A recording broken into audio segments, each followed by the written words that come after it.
Hi there, myself Madhav Jha. I welcome you to CodeChef and let's have a look at this question. The problem is cycle and add. The problem difficulty is easy and there are no prerequisites. Let's have a read at the problem. We are given two arrays B and D. Both are of length n. Additionally, we also have an integer c. Now with this, we want to have an array A of length n, which will initially be filled with 0. But we want to convert this to our array D. Now to do this, we can do two types of operation. The first operation is that we can cyclically shift our array A to right by 1, and this will cost us C.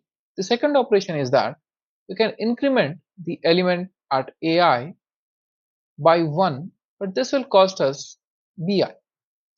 But we want to do this and make our array A to be equal to D. We can do this as many times as we want, and in any order we can perform these operations. Our end goal remains the same. We want to convert our array A to array D, but we want to find out the minimum cost to do this, and it can be proved that it is always possible to achieve this. So for input format, we have t test cases, and for each test case we have three lines. The first line contains two spaced integers n and c. The second line and third line contains our array B and D respectively. For the output, on a single line we just have to output the minimum cost to convert our array A to D. As for the constraints, the number of test cases will go from 1 to 1000. Length of our array will go from 1 to 2500. The value of elements in B will go from 1 to 10 raised to 6, and the value of elements in D also will go from 0 to 10 raised to 6, and the value of C will be from 1 to 10 raised to 6. Let's see some sample input. So for the first sample input, the length of our array is given as 3 and the cost of a cyclic shift is given as 2. The array B given to us is 3, 5 and 4, and our target array D is given to us as 1, 2 and 0. Now, as we have seen, initially the array A is going to be nothing but filled with zeros, and our task is to make it equal to D. So let's perform some operations. First, let's perform the second type of operation on the index 0, that is, we'll increment it by 1. If we increment it by 1, the cost will be b of I, that is 3. So let's do this twice. If you do this twice, the cost accumulates to be 6. Next up, let's try to rotate this. This is the second type operation. If we rotate it once to the right, this becomes 0 to 0. This will cost us 2. And finally, for the again first index, we perform the type 2 operation and increment it by 1. And finally, this becomes equal to array D. And in total, this has cost us 11. And as you can see, this is the minimum that we can do to convert our array A to be equal to D. Let's see how we can approach the solution. So we know that our array A has all the empty elements. And the two types of operation that we can do is either we can cyclically shift or we can increment the elements by 1 and the cost will be in our array B. Now, as we have seen, it is always possible to do it. It's just that the cost will be very high because we already have the B array. We can keep on incrementing our array A and finally make it equal to D. But this can cost us a lot. We want to find out whether there is a possibility that it can cost us less. Now, as we have seen in this case, it is possible that we can increment based on the smallest value that we have, in this case 3, and then try to shift it so as we can get in a better position and again use the smallest number in B to keep our cost low. So how many shifts can we actually do? That is a big question. So as you have seen, we can do the shift as many times as we want. But would it make sense to do it more than n times? Well, it won't. Because if we do it more than n times or even n times, what will we get? If we are starting at 0 and we perform n shift, we are back at the same index. So it does not make sense to make shifts greater than or equal to n. So the number of shifts that we are going to do are going to be between 0 to n minus 1. Now that we have done this, we want to find out what is the increment that we are going to do. Now as we have seen, if we know that we are going to switch to somewhere, it is always better to use the minimum b that we have so that we can increment first and then we can do the cyclic shifts. So let's assume that we are going to do two shifts. So this is our initial I, and since we know that we are going to do two shifts, ideally it will going to be shifted to I plus 2, right?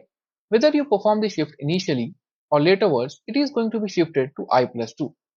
So it is better that we convert our I, whatever value is, at d of I plus 2. Now in between there are three values. There is b of I, there is b of I plus 1, and there is b of I plus 2. It totally depends on us which one we use to increment the value, and we would want to use the minimum out of them. Whichever is the minimum, we'll use that and then finally do the shift so that it actually reaches I plus 2. So this gives us a good idea. We know that we are going to do 0 to n minus shift. In between there is a number, the number of times that we are going to actually shift it. And once we are doing the shift, for each element that is transforming to the shift amount, we'll use whatever is the minimum b that falls in between to calculate the cost and then simply shift it. So what we are going to do is we are going to traverse over all the number of shifts that we can do, that is from 0 to n minus 1. For each shift, each index I will change to I plus shift, and to do this we will convert whatever it is reaching to, that is I plus shift element in D, right? We'll try to convert it and pick up whatever is the minimum value between B of I to B of I plus shift. Now what we can do is we can pre-compute this value, whatever is the minimum in this subarray, then we can simply calculate the cost. The cost will be nothing but whichever amount of shift that we are doing, that is C into shift. This will be a one-time cost, right? And after this, for each of the element, it will be nothing but whichever is the best cost among B, right? Let's write as B of best, and it will be multiplied by whichever distance or whatever is the D that we are trying to reach, that is I plus shift. So for each value of I, you can calculate this, and for each shift we are going to do this. Whichever is the minimum value among all this will give us our solution. Let's see how we can implement the solution in C++. So for each test case, we call the function solve. In solve, we take the input of n and c. Then we take the input of our array b and d. Now once we have this, we'll construct a 2D array that will have minimum values between all subarrays in our array b. Now once we have this, what we're going to do is, we can shift maximum between 0 to n minus 1. So for each shift, we are going to calculate what will cost us to convert a to d if we are shifting this amount. So the initial cost of shift is going to be c into shift. Then for each index, we know that I is going to be shifted to I plus shift. So we do and find a modulus by n. Now this is the value that we are going to reach, that is d of reach. Now to reach this, we have to increment it by exactly whatever value that d has, because the values in a are going to be 0. So now with this, we want to choose the minimum b that we can find and increment it to d reach and then do the shift. Since we want to increment it, we have to choose the minimum b. So for that, we'll use this 2D matrix that we have found, and in the range of this, from where we are starting to where we are going, what is the minimum b value? So if L is less than R, we can simply find the minimum value. But if that is not the case, we'll have to go from 0 to R, then L to n minus 1. With this, we'll find the minimum b between this range. Once we have this b, we'll increment the element at ai so that it reaches I plus shift value. So this will cost us whatever is the best b that we could find, multiplied by whatever is the amount that we want to increment it. We'll do this for all the values of I, and finally we'll have a value that if we are shifting by this measure, what it will cost us to move a and to be equal it to d. We calculate this cost for all the values of shift, and at the end we take whichever is the minimum value.